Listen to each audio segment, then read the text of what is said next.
എല്ലാവർക്കും നമസ്കാരം. സന്തോഷ് വ്ളോഗ്സിൻ്റെ പത്രപാരായണത്തിലേക്ക് സ്നേഹത്തോടുകൂടി സ്വാഗതം ചെയ്യുന്നു. അപ്പോൾ നമുക്ക് തലക്കെട്ടുകൾ നോക്കാം. പ്രധാന്റെ രാജി 3:30 വീണ്ടും ചർച്ച. നൊന്തു പിന്നോട്ടടിച്ച് സർക്കാർ. കോക്രോച്ച് പാർട്ടി ജനതാ പാർട്ടി സർക്കാരിന് മുന്നിൽ വെച്ച ആവശ്യങ്ങൾ: ധർമ്മേന്ദ്ര പ്രധാന്റെ രാജി, നീറ്റ് ഇരകൾക്ക് 1 കോടി നഷ്ടപരിഹാരം കൊടുക്കുക, സമരക്കാരുടെ പേരിൽ നിയമ നടപടി പാടില്ല. അതങ്ങനെ ഒരു ന്യൂസ് അവിടെ കിടപ്പുണ്ട്. സർക്കാർ പരിഗണിക്കുന്നവ തീരുമാനമാകാത്തവ. പരിഗണിച്ചത് നീറ്റ് ഇരകൾക്ക് 1 കോടി നഷ്ടപരിഹാരം എന്നുള്ള പരിഗണനയിലുണ്ട്. സമരക്കാരുടെ പേരിൽ നിയമ നടപടി പാടില്ല, അതും പരിഗണിക്കുന്ന ലിസ്റ്റിലാണ്. ധർമ്മേന്ദ്ര പ്രധാന്റെ രാജി മാത്രമാണ് അതിനകത്തൊരു തടസ്സമായിട്ട് നിൽക്കുന്നത്. പിന്നെ NDAയിലെ 47 പേരെ പിരിച്ചുവിട്ടു എന്ന് പറയുന്നുണ്ട്. നമ്മുടെ അജിത് കുമാറിൻ്റെ വീഴ്ച യോഗേഷ് ഗുപ്ത അന്വേഷിക്കും എന്ന് പറയുന്നുണ്ട്. പിന്നീടുള്ള കാലഘട്ടത്തിൽ യോഗേഷ് ഗുപ്തയുടെ വീഴ്ച ആരന്വേഷിക്കും എന്നുള്ള കാര്യവും പ്രധാന ചോദ്യമാണ്. അതെൻ്റെ നിലയിൽ ചോദിച്ചത് കേട്ടോ. ഓട്ടോയിൽ നിന്ന് വേണ 2ാം ക്ലാസ്സുകാരൻ ലോറി കയറി മറിച്ചു. ദാരുണമായ സംഭവമാണ്. 2 പേജിൽ തന്നെ മുക്കത്താണ് കേട്ടോ സംഭവം. സ്കൂൾ വീട്ടിലേക്ക് മടങ്ങിയായിരുന്ന ഓട്ടോറിക്ഷയിൽ നിന്നും റോഡിലേക്ക് തെറിച്ച് വീണ 7 വയസ്സുകാരന് ശരീരത്തിലൂടെ കയറി ഇറങ്ങി ദാരുണാന്ത്യം സംഭവിച്ചു. നമ്മുടെ അമ്മലൂട്ടന് അമൻ ആദരാഞ്ജലികൾ. ഈ വാർത്ത വായിക്കേണ്ടി വരുന്നതിൽ എനിക്ക് അതിയായ സങ്കടമുണ്ട്. അത്രയും നോക്കാൻ കഴിയില്ല മോൻ്റെ മതത്തേക്ക്. അങ്ങനത്തെ വാർത്തയാണ് കേട്ടോ. അപ്പോൾ 5ാം ദിവസവും പാർലമെൻറ്റ് തടസ്സപ്പെട്ടു. പ്രധാൻ അല്ലെങ്കിൽ പ്രധാനമന്ത്രി എന്നാണ് അവരുടെ മുദ്രാവാക്യം. കോക്രോച്ചും മറ്റ് പ്രതിപക്ഷ കക്ഷികളും മുന്നോട്ട് വെക്കുന്ന ഒരു ആശയമായിട്ട് മാതൃഭൂമി അവിടെ കൊടുത്തിട്ടുണ്ട്.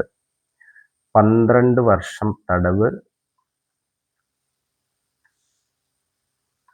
പരീക്ഷാ ക്രമക്കേടുകൾക്കെതിരെ കർശന നടപടികൾ വ്യവസ്ഥ ചെയ്യുന്ന ബില്ലിന് കേന്ദ്ര മന്ത്രിസഭയുടെ അംഗീകാരം. ഇത്തരം കുറ്റകൃത്യങ്ങളിൽ ഏർപ്പെടുന്നവർക്ക് 10 വർഷം തടവും 10 കോടി രൂപ പിഴയും ഉൾപ്പെടുന്ന വ്യവസ്ഥകളുണ്ട്. ബിൽ തിങ്കളാഴ്ച പാർലമെൻറ്റിൽ പാസ്സാക്കും. അതൊക്കെ ഒരു നല്ല തീരുമാനമാണ്. തീർച്ചയായും നല്ല തീരുമാനമാണ്. അതാണ് ഫ്രണ്ട് പേജിലെ പ്രധാനപ്പെട്ട വാർത്ത.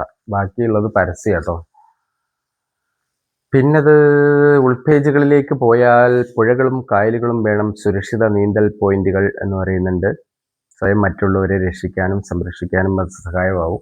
അപ്പോൾ നീന്തൽക്കുളങ്ങൾ ആവശ്യമാണ്. നമ്മൾ കഴിഞ്ഞ ദിവസമൊക്കെ കയറി കണ്ടതാണ്. ഒരു ലോറിയിൽ വന്നൊരു ചേട്ടനെടുത്ത് ചാടി ഒരു രക്ഷാപ്രവർത്തനം നടത്തുന്നത്. അതൊരു സോഷ്യൽ മീഡിയയിലൊക്കെ ഭയങ്കര വൈറലായ ഒരു സംഭവമായിരുന്നു. എന്തുകൊണ്ട് നമ്മൾ നീന്തൽ പഠിച്ചിരിക്കുന്നത് നല്ലതാണ് എന്നാണ് എൻ്റെ പക്ഷം. പയ്യന്നൂരിലെ ചെമ്മീൻ ഫെഡ് തീവെപ്പ് അന്വേഷണത്തിന് പ്രത്യേക സംഘം എന്ന് പറയുന്നുണ്ട്. പിന്നെ ലഹരിക്ക് പണം നൽകിയില്ല, മാതാവിൻ്റെ തല കല്ലുകൊണ്ട് അടിച്ചു പൊട്ടിച്ച് മകൻ റിമാൻഡിൽ. ഇരിട്ടിയിലാണ് കേട്ടോ. ഇരിട്ടിയിലെ VP ഷെരീഫ്. എന്താ പറയുക, കാര്യങ്ങൾ എത്ര തൂഫാൻ പ്രവർത്തനം നടത്തിയാലും ലഹരി ഉപയോഗിക്കുന്നവരുടെ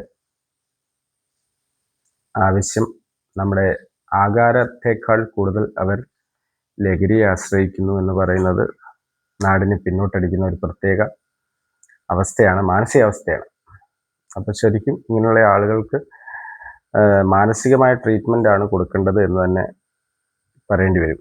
എത്താണോ ഇതിലേക്ക് നയിക്കാനിടയായ കാര്യങ്ങൾ അത് മാനസികമായി അവരുടെ ഉള്ളിൽ കടന്ന് ചെന്ന് അതിൽ വേരിയേഷൻ നടത്തിയാൽ മാത്രമേ അതിൽ മാറ്റം വരുള്ളൂ.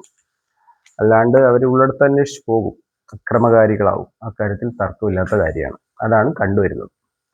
അപ്പോൾ അതൊക്കെയാണ് ഇന്നത്തെ വാർത്തകൾ. അപ്പം ഇന്നത്തെ പത്രവാർത്ത ഞാനിവിടെ അവസാനിപ്പിക്കുന്നു. ഒരുപാട് ബോറടിപ്പിക്കുന്നില്ല. അപ്പോൾ വീണ്ടും നാളെ കാണുമ്പോഴേക്കും ബൈ.